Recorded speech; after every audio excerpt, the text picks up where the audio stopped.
বিসমিল্লাহির রহমানির রহিম। আসসালামু আলাইকুম রহমতুল্লাহ। প্রিয় শিক্ষার্থীবৃন্দু,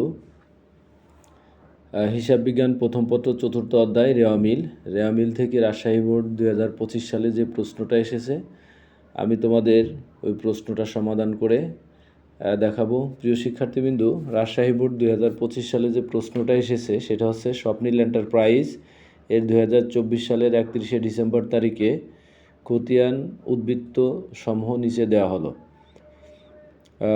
আসবাবপত্র দেওয়া আছে, উত্তোলন দেওয়া আছে, ট্রেডমার্ক দেওয়া আছে, প্রারম্ভিক মজুদ দেওয়া আছে, পরিবহন খরচ দেওয়া আছে, শিক্ষানবিশ সালামি দেওয়া আছে, পণ্য ক্রয় দেওয়া আছে, পণ্য বিক্রয় দেওয়া আছে, বিমা সালামি দেওয়া আছে, মজুরি দেওয়া আছে, প্রাপ্য হিসাব দেওয়া আছে, বেতন দেওয়া আছে, পদ হিসাব দেওয়া আছে, মূলধন দেওয়া আছে, সুনাম দেওয়া আছে, বিজ্ঞাপন দেওয়া আছে, প্রারম্ভিক মজুদ দেওয়া আছে, সমাপনী মজুদ পণ্য দেওয়া আছে।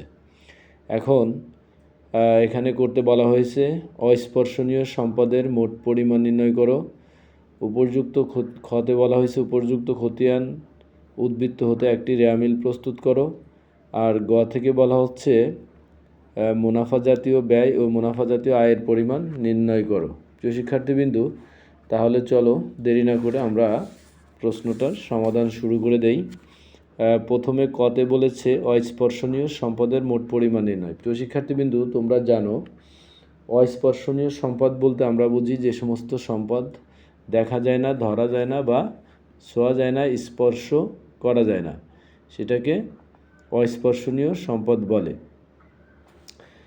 তাহলে আমরা এখানে দেখব অস্পর্শনীয় সম্পদ কি কি। প্রশ্নে দেওয়া আছে ট্রেডমার্ক আর হচ্ছে সুনাম, এই দুইটাই অস্পর্শনীয় সম্পদ। দেখো এখানে লেখা হয়েছে ট্রেডমার্ক এবং সুনাম অর্থাৎ টোটাল 2,10,000 টাকা হচ্ছে অস্পর্শনীয় সম্পদ। খতে বলা হচ্ছে উপর্যুক্ত খতিয়ানের উদ্বৃত্ত হতে একটি রেওয়ামিল প্রস্তুত করো। প্রিয় শিক্ষার্থীবৃন্দু, তোমরা নিশ্চয়ই জানো রেওয়ামিল করতে হলে রেওয়ামিলের দুইটা পাশ থাকে, একটা হচ্ছে ডেবিট পাশ আর একটা ক্রেডিট পাশ। ডেবিট পাশে আসে সকল প্রকার সম্পদ এবং সম্পত্তি, আর ক্রেডিট পাশে আসে সকল প্রকার দায়, আয় ও মালিকানা সত্ত্ব। তাহলে চলো আমরা রেওয়ামিলটা তৈরি করি। প্রথমে দেওয়া আছে আসবাবপত্র। আসবাবপত্রটা সম্পদ, ডেবিট পাশে বসেছে। উত্তোলনকে বলা হয় বিপরীত সম্পদ, এটাও ডেবিট পাশে বসেছে। ট্রেডমার্ক দেওয়া আছে 1,30,000 টাকা, এটা সম্পদ, এটা ডেবিট পাশে বসেছে। প্রারম্ভিক মজুদ পণ্য, এটা ব্যয়, এটা ডেবিট পাশে বসেছে। পরিবহন খরচ ব্যয়, এটা ডেবিট পাশে বসেছে। শিক্ষানবিশ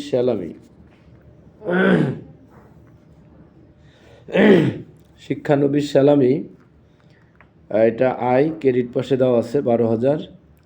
পণ্য ক্রয় এটা ব্যয়, এটা ডেবিট পাশে 3,20,000 টাকা।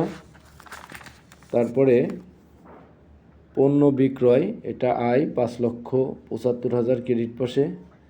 বিমা সালামি আছে 32,000 টাকা, এটা ব্যয়, ডেবিট পাশে বসেছে। মজুরি 22,000 টাকা, এটা ব্যয়, ডেবিট পাশে বসেছে। প্রাপ্য হিসাব সম্পদ, ডেবিট পাশে বসেছে। বেতন খরচ ডেবিট পাশে বসেছে। প্রদ হিসাব এটা দায়, ক্রেডিট পাশে বসেছে। মূলধন মালিকানা সত্ত্ব, এটা ক্রেডিট পাশে বসেছে। সুনাম 80,000 টাকা, এটা সম্পদ, ডেবিট পাশে বসেছে। বিজ্ঞাপন 40,000 টাকা, এটা খরচ, এই জন্য এটা ডেবিট পাশে বসেছে। প্রিয় শিক্ষার্থীবৃন্দু, এখানে আমরা রেওয়ামিলের দুই পাশ যোগ করে দেখলাম, ক্রেডিট পাশ থেকে ডেবিট পাশে 24,000 টাকা কম আছে, এজন্য আমরা এখানে দেখো লিখেছি অনিশ্চিত হিসাব 24,000 টাকা।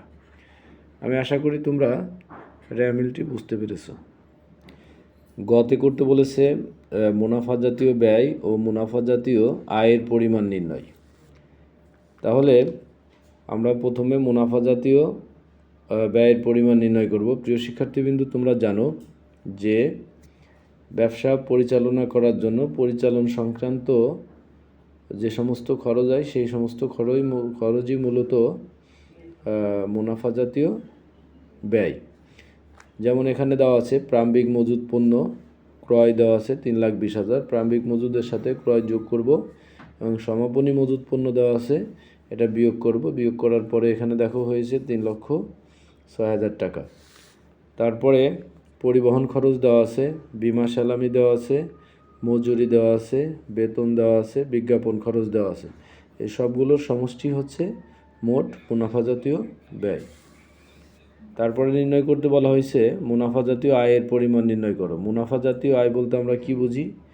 ব্যবসা পরিচালন সংক্রান্ত যে সমস্ত আয় আছে সেই আয়ের সমষ্টিকেই মুনাফা জাতীয় আয় বলে। যেমন এখানে শিক্ষানবিশ স্যালামি দেওয়া আছে 12,000 টাকা, পণ্য বিক্রয় দেওয়া আছে 5,75,000 টাকা, টোটাল যোগফল আছে 5,87,000 টাকা।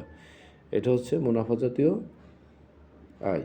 প্রিয় শিক্ষার্থীবৃন্দ, আমি আশা করি তোমরা রাজশাহী বোর্ড 2025 সালের প্রশ্নের সমাধানটা বুঝতে পেরেছো। তারপরে যদি কোনো লেনদেন বুঝতে তোমাদের সমস্যা হয় অবশ্যই আমাকে জানাবে। প্রিয় শিক্ষার্থীবৃন্দ, যারা আমার ক্লাসটি ফেসবুক পেজ থেকে দেখছো অবশ্যই আমার পেজটিকে ফলো দিয়ে রাখবে, এবং যারা ইউটিউব চ্যানেল থেকে দেখছো সাবস্ক্রাইব করে দেবে। সকলকে অসংখ্য ধন্যবাদ জানিয়ে আজ শেষ করছি। আল্লাহ হাফেজ।